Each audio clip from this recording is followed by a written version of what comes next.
всички знаем, покупката на жилище е сериозна инвестиция. Изисква голяма сума пари. Според прогнозите на брокерите обаче в момента покупката на жилище в сегашната ситуация е два пъти по-изгодна, колкото в сравнение с 2006-2008 година, например. Като критерият е месечната вноска с ипотечния кредит, която плащаме, а базата е средно месечната работна заплата в страната.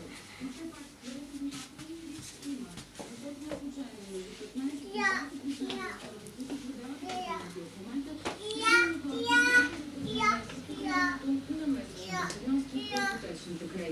Симона! Симона! С кой говориш? До 2 години Банско ще има втори кабинов лифт, ако се постигне споразумение с еколозите.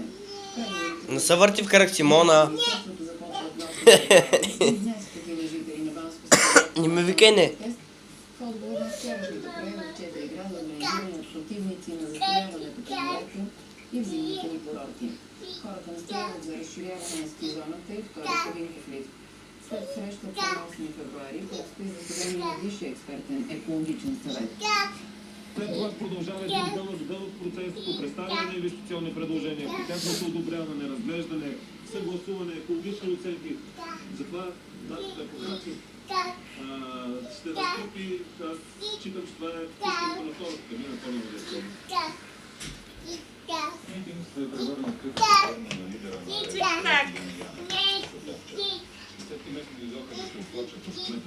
Я покажи на бати как хваща шрифти. Покажи на бати. Я ми покажи, Симона. Виж къде ти е въдичката на земята е паднала.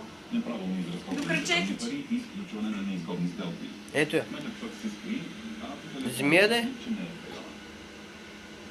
Кмета на Искрене направи един куп безобразия и всеки втори се отнася за закононарушения, които са фрапиращи.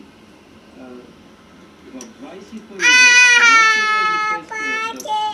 век Европейския съюз да има такова феодално имение, което Що ме взе рибата, Симона? пределите на Република България е позорно. Това площад беше с градени площи.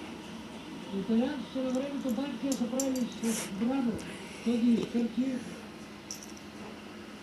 Кучетата, водачи на незрящи хора все още не се допускат свободно в обществените сгради.